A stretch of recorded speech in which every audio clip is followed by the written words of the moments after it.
Hello everyone, welcome back to Ashish coaching classes.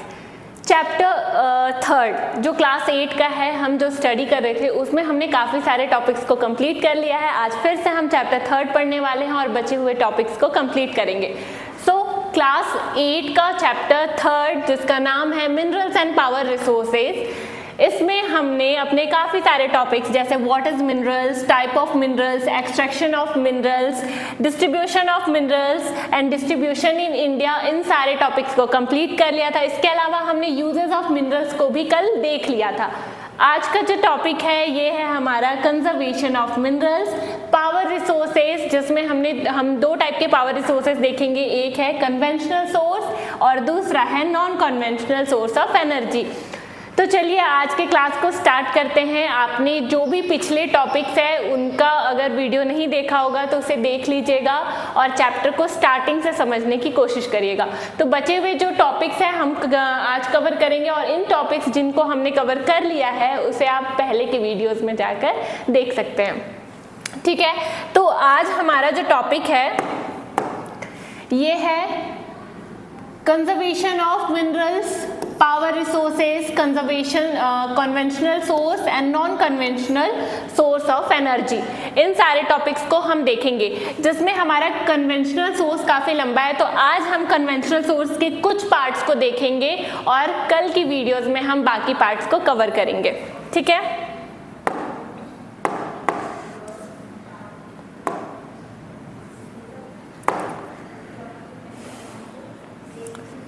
हमारा जो topic है conservation of minerals. Conservation of minerals को conserve करना क्यों ज़रूरी है, हमने चैप्टर फर्स्ट में भी पढ़ा था। हमारे पास काफ़ी ज़्यादा नेचुरल रिसोर्सेज प्रेजेंट हैं हमारे अर्थ पर, लेकिन इनको बनने में मिलियन ईयर्स लगते हैं। बट जिस तरीके से हम इनका यूज़ कर रहे हैं ये लगातार ख़त्म होते जाते हैं और जिस स्पीड में ये खत्म हो रहे हैं उस स्पीड में इनका बनना पॉसिबल नहीं है। तो बहुत ज़रूरी है कि जितने भी नेचुरल रिसोर्सेज हैं इनको हम कंजर्व करें, अच्छे से यूज़ करें, बचा कर यूज़ करें ताकि फ्यूचर के लोगों को भी या फ्यूचर में भी ये प्रेजेंट हो। ठीक है, देखते हैं कंजर्वेशन ऑफ मिनरल्स का कंजर्वेशन। तो minerals are a non renewable resources. Minerals जो है ये नॉन रिन्यूएबल रिसोर्सेज हैं, मतलब तुरंत से ये एक बार खत्म होने के बाद तुरंत से नहीं बन सकते और इनका खत्म होना फिक्स है। ठीक है, it takes thousand of years for the formation of concentration of minerals. ठीक है, 1000 इयर्स लगते हैं, मिलियन इयर्स लगते हैं किसी भी नेचुरल रिसोर्स को बनने में, इनके कंसंट्रेशन ऑफ मिनरल्स को बनने में। ठीक है, the rate of formation is much smaller than the rate at which the human consume this minerals. Human जो मिनरल्स को कंज्यूम कर रहे हैं और जो मिनरल्स बन रहे हैं नेचुरली, इनके अगर रेट की बात की जाए तो ह्यूमन का कंजप्शन जो है, ह्यूमन जो मिनरल्स को कंज्यूम कर रहे हैं उनका रेट काफ़ी ज़्यादा है। बहुत ही ज़्यादा स्पीड में पॉपुलेशन बढ़ते जा रहा है और पॉपुलेशन के ग्रोथ के साथ साथ जो मिनरल्स हैं इनकी कंजप्शन का रेट भी बढ़ रहा है। बट जो मिनरल्स बन रहे हैं, जो नेचुरली बन रहे हैं, इनका जो रेट ऑफ फॉर्मेशन है ये अभी भी काफ़ी कम है क्योंकि इनको बनने में 1000 एंड मिलियन ईयर्स लगभग लगते हैं। तो बहुत ज़रूरी है कि हम इनका कंजप्शन सोच समझ कर करें, इनको बचा कर रखें। ठीक है, इसके बाद देखते हैं It is necessary to reduce wastage in the process of mining।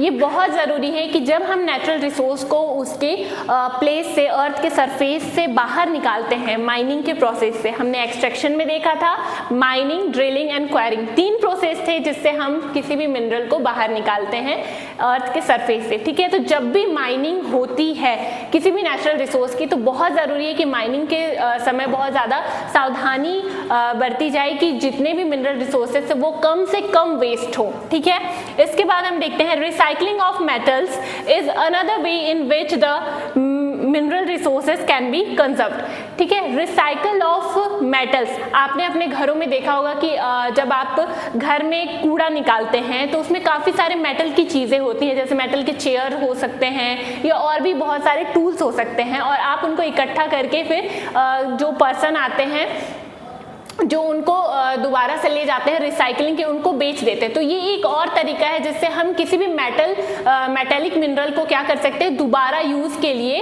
फिर से रिसाइकल कर सकते हैं। तो ये एक अच्छा तरीका है जिससे हम उसी मेटल को दोबारा से एक नए फॉर्म में यूज कर पाते हैं। तो ये कुछ प्रोसेस है, कुछ तरीके हैं जिनसे हम मिनरल्स को कंजर्व कर सकते हैं। हमने देखा कि जब माइनिंग होती है तो वेस्टेज कम हो, तो हम माइनिंग में वेस्टेज को कम करके मिनरल्स को कंजर्व कर सकते हैं। दूसरा चीज हमने देखा कि जितने भी मेटेलिक मिनरल्स, मेटेलिक चीजें हैं, टूल्स है हमारे पास, अगर हम उनको रिसाइकल करके यूज करें तो इसका जो कंजर्वेशन है वो हम कर सकते हैं। इसके बाद का जो हमारा टॉपिक है ये है पावर रिसोर्सेस। ठीक है, पावर रिसोर्सेस।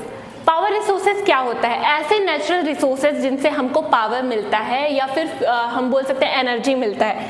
तो पावर रिसोर्सेज में हम देखेंगे पावर और energy plays a vital role in our lives. ठीक है, बहुत ही इंपॉर्टेंट रोल प्ले करते हैं पावर या जो एनर्जी रिसोर्सेज है हमारे लाइफ में। We also need power for industry. हमको इंडस्ट्रीज के लिए पावर की ज़रूरत होती है, एग्रीकल्चर के लिए होती है, ट्रांसपोर्ट, कम्युनिकेशन एंड डिफेंस, ये सारे फील्ड में हमें पावर की ज़रूरत होती है। ठीक है, अब ये पावर हमको किस फॉर्म में मिलता है, या तो इलेक्ट्रिसिटी पावर मिल सकता है, फ्यूल से पावर मिल सकता है, कोल से पावर मिल सकता है, फायरवुड से पावर मिल सकता है। इन्हीं सारे पावर्स की बात यहाँ पे की गई है जिसका यूज़ हम इंडस्ट्री में, एग्रीकल्चर में, ट्रांसपोर्ट में, कम्युनिकेशन में एंड डिफेंस में भी करते हैं।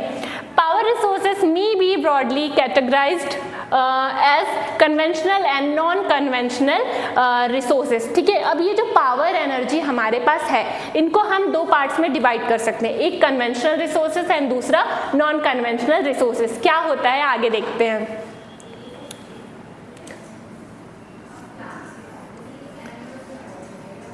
कन्वेंशनल रिसोर्सेस, ठीक है, so conventional sources of energy are those which have been common use for a long time। Conventional source of energy वो एनर्जी है जिसका यूज़ हम बहुत कॉमनली करते हैं और बहुत लंबे समय से करते आ रहे हैं। आपको पता होगा कि ज़्यादातर फायरवुड और फॉसिल फ्यूल्स का यूज़ हम बहुत लंबे समय से करते आ रहे हैं, जिनको हम पावर रिसोर्सेज के फॉर्म में यूज़ करते हैं। आप अपने घरों में जो खाना बनाते हैं एलपीजी, वो भी एक फॉसिल फ्यूल का ही क्या है, एग्जाम्पल है। आप जो अपने व्हीकल्स में यूज़ करते हैं फ्यूल, पेट्रोल, डीजल, ये सारे भी उन्हीं के फॉर्म है। या आप फायरवुड की बात करें तो जलाऊ लकड़ी जो है जिससे गांव में खाने बनते हैं, इंडस्ट्रीज में भी इनका यूज़ होता है। ये सारी चीज़ें भी conventional power energy, conventional energy resources हैं। ठीक है, इसके बाद तो ये हम देखते हैं कि मेनली फायरवुड और फॉसिल फ्यूल्स को ही कन्वेंशनल एनर्जी के कैटेगरी में रखा गया है। आप यहाँ देख सकते हैं जैसे wood, coal, petroleum and natural gas. तो ये जो वुड है ये फायरवुड की कैटेगरी में आ गया। इसको हम कन्वेंशनल सोर्स ऑफ एनर्जी के रूप में काफ़ी लंबे समय से यूज़ करते आ रहे हैं। और जो फॉसिल फ्यूल्स की हम बात कर रहे हैं तो जो कोल है, पेट्रोलियम है या नेचुरल गैस है, ये इन्हीं के अंदर आता है, फॉसिल फ्यूल्स के अंदर आता है, जो मिलियन ईयर्स जिनको बनने में लगते हैं। और इनका जिस तरीके से हम कंजप्शन कर रहे हैं, इनका जो रेट है कंजप्शन का, ये इनके बनने के रेट से काफ़ी ज़्यादा है। ठीक है, तो ये बहुत ज़रूरी है कि हम इनका इस्तेमाल काफ़ी सोच समझ कर करें। ठीक है, अब हम आगे देखते हैं। हमने कन्वेंशनल सोर्स देख लिया, इसमें हम मेनली देखते हैं कि कन्वेंशनल सोर्स क्या है। तो जो बहुत लंबे समय से कॉमनली यूज होते आ रहे हैं जो पावर रिसोर्सेज, उसी को हम कन्वेंशनल सोर्स के अंदर में देखते हैं। इसके बाद देखते हैं हम कन्वेंशनल सोर्स में कुछ एग्जांपल्स। जैसे यहाँ पे हम देख रहे हैं फायरवुड। अभी हमने बात किया कि फायरवुड और फॉसिल फ्यूल्स ही हैं जिनको हम कन्वेंशनल सोर्स ऑफ एनर्जी के अंदर देखते हैं। सो firewood, it is widely used for cooking and heating. In our country, more than 50% of the energy used by villagers comes from firewood. ठीक है, ये ज़्यादातर हीटिंग और कुकिंग के लिए यूज़ होता है, खाना बनाने के लिए या चीज़ों को गर्म करने के लिए इंडस्ट्रीज़ में इनका यूज़ किया जाता है। अगर हम इंडिया की बात करें तो इंडिया में जो गाँव हैं और गाँव में 50% पीपल्स ऐसे हैं, ऐसे घर हैं जहाँ पर अभी भी फायरवुड से ही खाना पकाया जाता है। तो ये एक एक बहुत अच्छा रिसोर्स है फायरवुड, हमारे एनर्जी का रिसोर्स है। जैसे आप यहाँ पे देख रहे हो, इस तरीके से ये क्या करता है, एनर्जी प्रोवाइड करता है और ये फ्लेम के साथ बर्न होता है। ठीक है, हम देखते हैं इसके बाद हमने फायरवुड को देखा, अब देखते हैं remains of plants and animals which were buried under the earth for millions of years got converted by the heat and pressure, converted by the heat and pressure into fossil fuels। ठीक है, fossil fuels. तो जो भी plants के या animals के remains थे काफ़ी समय पहले, मिलियन ईयर्स पहले, जब आपने सुना होगा कि डायनासोर एग्जिस्ट करते थे, तो डायनासोर जो थे पहले किसी एस्ट्रॉइड के गिरने से इनका क्या होता है, इनका पूरा जनरेशन खत्म हो जाता है। और मान लीजिए उसी समय बहुत सारे प्लांट्स, एनिमल्स जो अर्थ के अंदर दब गए, वो काफ़ी ज़्यादा हीट और प्रेशर के कारण फॉसिल फ्यूल्स में कन्वर्ट हो गए और इस प्रोसेस को मिलियन ईयर्स लगे। ठीक है, और इन्हीं का जो कन्वर्टेड फॉर्म है जिसको हम क्या बोलते हैं, fossil fuels. Fossil fuels, fossil fuels such as coal, fossil fuel जो कि कोल या फिर petroleum and natural gas are the main source of conventional energy. जो फॉसिल फ्यूल्स हैं, नेचुरल फॉसिल फ्यूल्स में हम देखेंगे पेट्रोलियम, कोल और जो नेचुरल गैस है, यही जो है मेन सोर्स ऑफ एनर्जी है कन्वेंशनल सोर्स में। The reserves of these minerals are limited. ठीक है, ये जो मिनरल्स के रिजर्व्स हैं ये काफ़ी ज़्यादा लिमिटेड है, क्योंकि इनको बनने में काफ़ी ज़्यादा ईयर्स लगते हैं। तो आसानी से इनका बन जाना, अगर ये ख़त्म हो जाते हैं तो तुरंत से इनका बन जाना पॉसिबल नहीं है, ये बहुत लिमिटेड है। The rate at which the growing world population is consuming them is far greater than the rate of their formation. आज का जो पॉपुलेशन है, जिस तरीके से पॉपुलेशन बढ़ते जा रहा है, जिस तरीके से हम इनका यूज़ कर रहे हैं, इनका रेट बहुत ज़्यादा, यूजेज का जो रेट है ये काफ़ी ज़्यादा है। लेकिन बात करें फॉर्मेशन की तो ये उस रेट से फॉर्म नहीं हो रहे, इनके फॉर्मेशन का रेट काफ़ी कम है। ठीक है, these are likely to be exhausted soon, तो बहुत ही ज़्यादा संभावना है कि बहुत ही जल्द ये खत्म होने वाला है। तो इनका बहुत ज़्यादा ध्यान से हमें क्या करना चाहिए, यूज़ करना चाहिए। तो हमने फायरवुड देखा, अब हमने यहाँ पे देखा कि फॉसिल फ्यूल्स क्या हैं, डेड ऑफ एनिमल और प्लांट्स जो हैं, जो ज़मीन में किसी कारण से दब गए हीट और प्रेशर के कारण, इनका जो बॉडी है ये कन्वर्ट हो गया किसमें, फॉसिल फ्यूल में। ठीक है, अब हम आगे देखते हैं कोल। कोल भी एक कन्वेंशनल एनर्जी का रिसोर्स है जिसको हम काफ़ी समय से यूज़ करते आ रहे हैं। So coal, this is the most abundantly found fossil fuel. It is used as a domestic fuel in industry such as iron and steel. Steam engines, ठीक है, कहाँ पे, iron and steel steam engines and to generate electricity. तो जो कोल है ये भी fossil fuel का एक फॉर्म है जिसका बहुत ज़्यादा यूज़ किया जाता है। कहाँ पर, एक तो घरों में भी यूज़ किया जाता है खाना बनाने के लिए, कुकिंग के लिए। दूसरी चीज़ें हैं कि इसे हम इंडस्ट्रीज़ में, जैसे आयरन इंडस्ट्री में, स्टील इंडस्ट्री में, स्टीम इंजन्स के फॉर्म में, या फिर इलेक्ट्रिसिटी को जनरेट करने के लिए यूज़ करते हैं। ठीक है, हमारे इंडिया में इलेक्ट्रिसिटी का बहुत ज़्यादा परसेंट जो है वो कोल से ही प्रोड्यूस होता है। ठीक है, coal which we are using today was formed million of years ago when giant ferns and swamps got buried under the layers of earth. जिस कोल का हम आज यूज़ कर रहे हैं इनको बनने में मिलियन ईयर्स लगे हैं, और मिलियन ईयर्स पहले जो भी प्लांट, एनिमल, जो भी डेड बॉडीज थी उनके दबने से हीट और प्रेशर के कारण इनका फॉर्मेशन हुआ है। ठीक है, और coal is therefore referred to as buried sunshine। ठीक है, ये इंपॉर्टेंट है, इसको आप देख लीजिएगा। इसीलिए हम कोल को क्या बोलते हैं, buried sunshine भी बोलते हैं। The leading coal producer of the world are China. World में अगर हम वर्ल्ड की बात करें तो कोल का जो लीडिंग प्रोड्यूसर्स हैं वो है China, USA, Germany, Russia, south Africa and France. ये हमारे वर्ल्ड के लीडिंग प्रोड्यूसर्स हैं कोल के। अब हम इंडिया की बात करते हैं तो the coal producing areas of India are, अगर इंडिया में बात करें तो इंडिया में जो कोल प्रोड्यूसिंग एरियाज हैं वो हैं रानीगंज, झारिया, धनबाद एंड बोकारो इन झारखंड। ये ऐसे एरियाज है इंडिया में जहाँ पे कोल का प्रोडक्शन होता है। इसके बाद हम आगे देखते हैं पेट्रोलियम, ठीक है, पेट्रोलियम।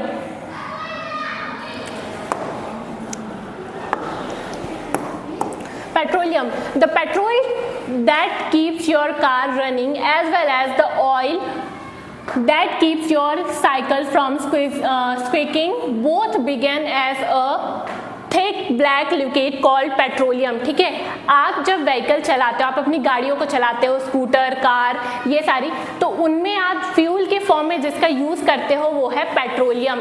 पेट्रोलियम या फिर आप साइकिल जब चलाते हो तो साइकिल के जो चैन होते हैं उनको घिसने से जो बचाता है, जिस ऑयल का आप वहाँ ग्रीस का यूज़ करते हैं, वो भी पेट्रोलियम से ही फॉर्म होता है। तो पेट्रोलियम क्या है?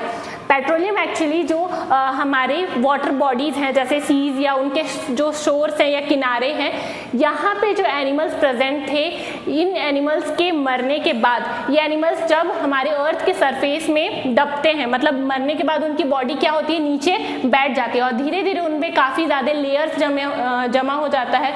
इन लेयर्स के जमने से इनकी बॉडी अंदर दब जाती है। बॉडी के दबने से वहाँ पे एयर का प्रेजेंस बिल्कुल नहीं होता है, वहाँ काफ़ी ज़्यादा हीट होता है, प्रेशर काफ़ी ज़्यादा होता है। तो इस हीट और प्रेशर के कारण ही इनकी बॉडीज़ जो है एक फ्यूल में चेंज हो जाती है, जिसे हम पेट्रोलियम बोलते हैं। ठीक है, तो आगे देखते हैं हम। It is found between the layers of rocks and is drilled from oil fields located in off shores and coastal regions. This is then sent to refineries which processes the crude oil. ठीक है, हमने बात किया था extraction of minerals में mining, drilling और quarrying का। तो यहाँ पे आपको दिख रहा है ड्रिल्ड। तो जब हम पेट्रोलियम को निकालते हैं तो ये काफ़ी ज़्यादा अर्थ के काफ़ी डीप में ये प्रेजेंट होता है रॉक्स के बीच में। तो जब हम इनका एक्सट्रैक्शन करते हैं तो इनके एक्सट्रैक्शन के लिए हम ड्रिलिंग का यूज़ करते हैं, ड्रिल्ड मेथड का ही यूज़ करते हैं। तो ड्रिलिंग के थ्रू हम इन ऑयल्स को बाहर निकालते हैं और ये मेनली सीज या सीज के शोर्स में ही प्रेजेंट होता है। तो कोस्टल रीजन से हम इसे लेते हैं। दिस इज उसके बाद हम क्या करते हैं, इसे रिफाइनरीज या फिर ऐसे जगह पर भेजते हैं जहाँ पे ये प्यूरिफाई होता है, या फिर इस पेट्रोलियम से काफ़ी ज़्यादा अलग अलग प्रोडक्ट्स एक्सट्रैक्ट होते हैं। ठीक है,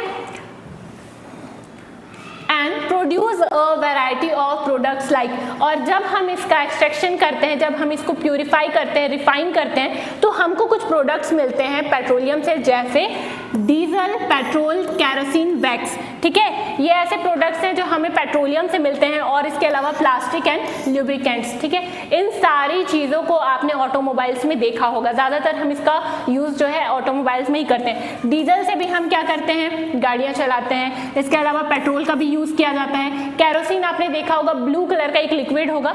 ठीक है, जो कैरोसिन और वैक्स, प्लास्टिक एंड लुब्रिकेंट्स का यहाँ पे प्रोडक्शन होता है। डीजल आपने देखा होगा, एक थिक लिक्विड होता है जो पेट्रोल के फॉर्म में ही होता है, इसका भी हम यूज़ करते हैं ऑटोमोबाइल्स में। पेट्रोल एक लिक्विड होता है जो कुछ इस टाइप का दिखाई देता है और इसका एक स्मेल होता है जिससे आप इसे आसानी से पहचान लेते हैं। तो पेट्रोल का यूज़ भी हम गाड़ियों में करते हैं। इसके अलावा कैरोसिन एक ब्लू कलर का लिक्विड होता है जिसे आपने घरों में देखा होगा, कॉमनली ये यूज़ होता है। इसके अलावा वैक्स, जैसे आप यहाँ पे देख रहे हो, ये पाइप है और पाइप में ही अंदर की तरफ काफ़ी ज़्यादा वैक्स जमा हो गया है। ठीक है, तो ये वैक्स है, इसका भी यूज़ हम मशीन्स में करते हैं। इसके अलावा प्लास्टिक और लुब्रिकेंट्स का भी फॉर्मेशन यहाँ पे होता है। ठीक है, जो लुब्रिकेंट्स होते हैं ये आपके मशीन्स को घिसने से बचाते हैं। अब देखते हैं हम petroleum and its derivatives are called black gold. ठीक है, पेट्रोलियम और इसके जो भी प्रोडक्ट्स हैं, जो पेट्रोलियम के जो प्रोडक्ट्स बनते हैं, ये क्या कहलाते हैं,